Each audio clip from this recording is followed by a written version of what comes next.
भावनात्मक भ्रम जब जानबूझकर प्रयोग किया जाता है तो यह न तो गलती होती है और न ही संचार की कमी का परिणाम। यह एक अत्यंत परिष्कृत मनोवैज्ञानिक हेरफेर की तकनीक है। इसका उद्देश्य स्पष्ट है, पीड़ित की आंतरिक स्पष्टता को तोड़ना, उसके भावों, धारणाओं और निर्णय क्षमता को उलझाना। यह तकनीक इसलिए प्रभावी है क्योंकि मनुष्य स्वाभाविक रूप से संगति की खोज करता है। जब भावनाएं उलझी और विरोधाभासी हो जाती हैं, तो मस्तिष्क अर्थ की खोज में लग जाता है, समझने की कोशिश करता है कि क्या हो रहा है, क्यों हो रहा है और कैसे इसे ठीक किया जाए।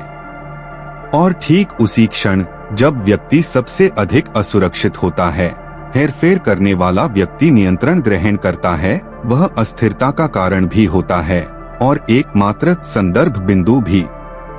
इस तकनीक का पहला चरण है विरोधाभासी संदेशों का निर्माण। शब्द और व्यवहार मेल नहीं खाते। जैसे कोई कहता है, मैं तुमसे प्यार करता हूँ, पर उसके कार्य तिरस्कार से भरे होते हैं। वह उपस्थिति का वादा करता है पर अचानक गायब हो जाता है।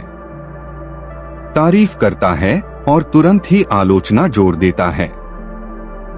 ऐसे विरोधाभासी संकेत अस्पष्टता पैदा करते हैं, जिससे पीड़ित सोचने लगता है, असल में क्या सच्चा है? स्नेह या अस्वीकृति, वादा या परित्याग? मस्तिष्क उस तर्क को खोजने लगता है जो वहां है ही नहीं, और इसी प्रक्रिया में व्यक्ति खुद पर संदेह करने लगता है।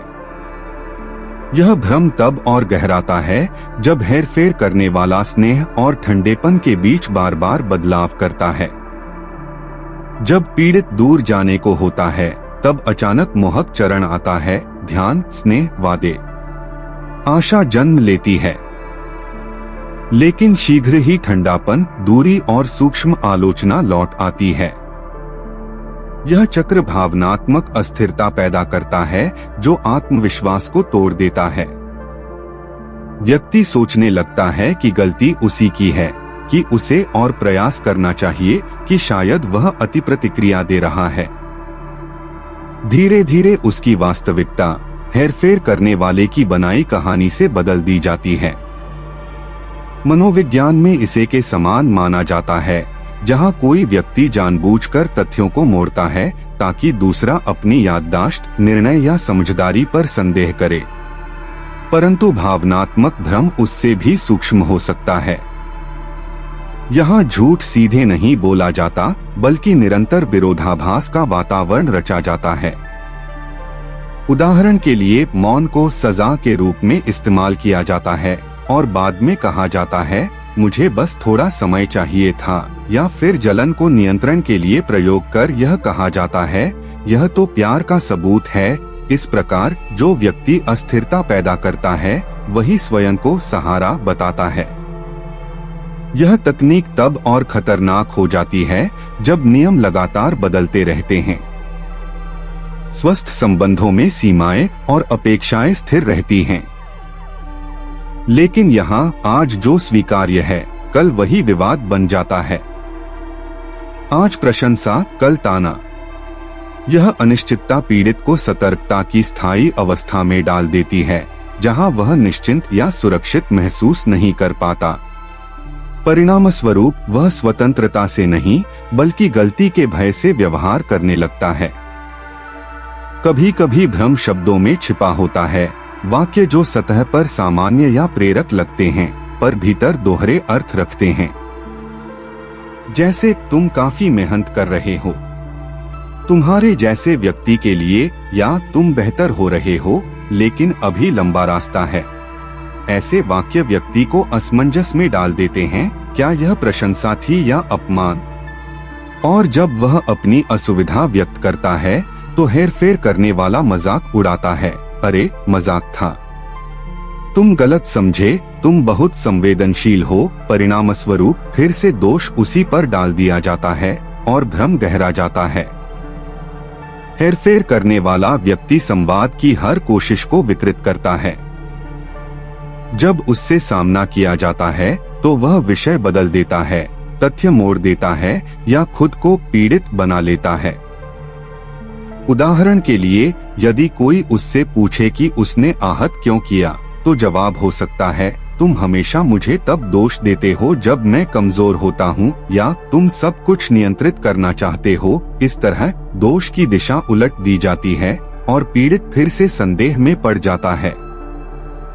धीरे धीरे वह अपने अधिकारों की मांग छोड़ देता है और माफी मांगने लगता है, भले ही गलती उसकी न हो। सबसे खतरनाक रूप वह होता है जिसमें हेरफेर करने वाला तीव्र भावनात्मक जुड़ाव पैदा करता है। वह जानता है कि मनुष्य तीव्रता को सच्चाई से जोड़ता है, इसलिए वह नाटकीय पल रचता है, झगड़े, सुलहे, आंसू, खुलासे। यह भ्रम पैदा करता है कि यह रिश्ता विशेष है, कि यहाँ गहराई है। लेकिन वास्तव में यही मानसिक बंधन का सबसे प्रभावी तरीका है। दर्द और इनाम का चक्र मस्तिष्क में नशे जैसा प्रभाव डालता है। अच्छे क्षणों में डोपामिन, बुरे में कोर्टिसोल, और व्यक्ति उस भावनात्मक अराजकता का आदी हो जाता है। यह तकनीक खतरनाक इसलिए भी है क्योंकि यह हिंसा जैसी नहीं दिखती। कोई चिल्लाहट नहीं, कोई धमकी नहीं, परंतु पीड़ित महसूस करता है कि वह खुद को खो रहा है, कि कुछ ठीक नहीं है, कि उसके भीतर लगातार भ्रम और चिंता बढ़ रही है। यही इस हेरफेर का सबसे स्पष्ट लक्षण है। यह गलतफहमी नहीं है, यह जानबूझकर किया गया नियंत्रण है। जब व्यक्ति नहीं जानता कि वह क्या महसूस करता है, क्या सोचता है या किस पर विश्वास करे, तब वह पूरी तरह असुरक्षित हो जाता है। इस पैटर्न को पहचानना ही पहला कदम है मुक्त होने का। केवल शब्दों पर नहीं, प्रभावों पर ध्यान दें। यदि आप खुद को लगातार अपने ही भावों को सही ठहराते पाते हैं, यदि आप बातचीत से डरते हैं क्योंकि पता नहीं प्रतिक्रिया कैसी होगी, या यदि आप बार बार बिना कारण ही दोषी महसूस करते हैं, तो संभव है कि आप भावनात्मक भ्रम की इस जाल में हैं। मुक्ति का मार्ग है स्पष्टता की पुनर्निर्मिति, अपनी भावनाओं को मान्यता देना, अपनी कहानी को पुनः प्राप्त करना और अपनी मानसिक सीमाएं पुनर्स्थापित करना। थेरेपी, सहायता समूह और मनोवैज्ञानिक साहित्य इस प्रक्रिया में शक्तिशाली साधन हैं। सीमाएं बनाना भी आवश्यक है।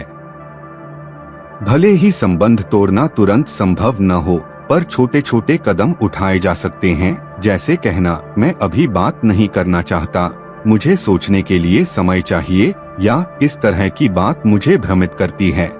ये वाक्य धीरे धीरे शक्ति वापस लाते हैं जहां पहले केवल भ्रम था। भावनात्मक भ्रम की तकनीक बल प्रयोग पर नहीं, भाषा और विरोधाभास पर चलती है। यह एक अदृश्य मनोवैज्ञानिक हिंसा है जिसके परिणाम बहुत वास्तविक हैं, चिंता, पहचान की हानि, आत्मसंदेह और विश्वास की कमी। ज्ञान ही इसकी रोकथाम है। जितना अधिक हम समझते हैं कि यह हेरफेर कैसे काम करता है, उतना कठिन होता है इसके जाल में फंसना, और उतना ही संभव हो जाता है ऐसे संबंध बनाना जो सम्मान, स्पष्टता और संतुलन पर आधारित हों, न कि नियंत्रण, भ्रम और पीड़ा पर। पर्दे गिरते हैं, लेकिन खेल जारी रहता है। देखो, चुप रहो, नियंत्रण करो। मन के पर्दों के पीछे वही सब कुछ वास्तव में घटता है। अंधकारमय रंगमंच जहां कुछ भी वैसा नहीं होता जैसा दिखता है। यदि इस मंच ने तुम्हें वह दिखाया जो तुमने कभी महसूस नहीं किया था, तो मौन मत रहो, पसंद करो, उनसे साझा करो जो अब भी अंधेरे में हैं, और सदस्य बनो, इससे पहले कि पर्दे हमेशा के लिए गिर जाएं।